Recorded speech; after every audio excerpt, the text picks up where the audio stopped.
Ako ho ay umaapaw ang kaligayahan sa puso ko. Ito na. Mga mahal kong kababayan, tayo po ay tumayo.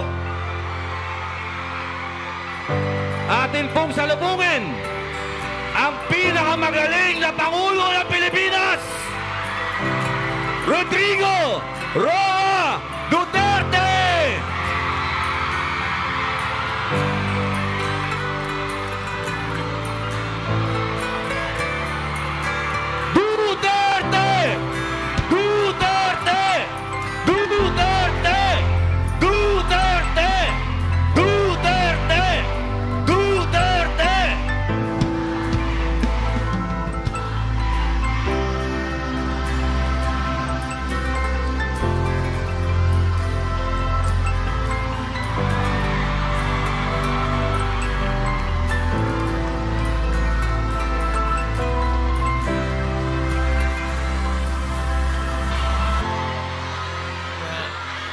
Dapat magkita-kita tayo doon sa ating bayan.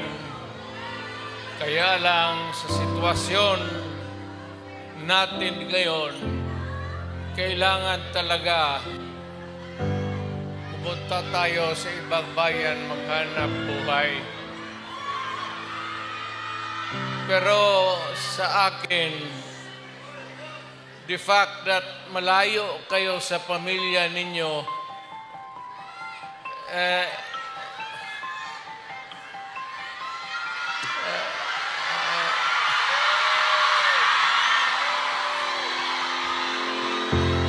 OFW, yan ang pinakamasarap. Magkikinig ako, OFW, mabuhay kayong lahat.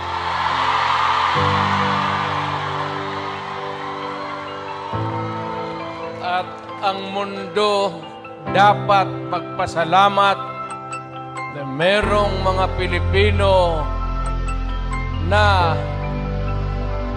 magpunta dito sa kanila, sa ibang bayan, para magtrabaho para sa kanila, para sa atin, makaipon ng pera para sa pamilya natin.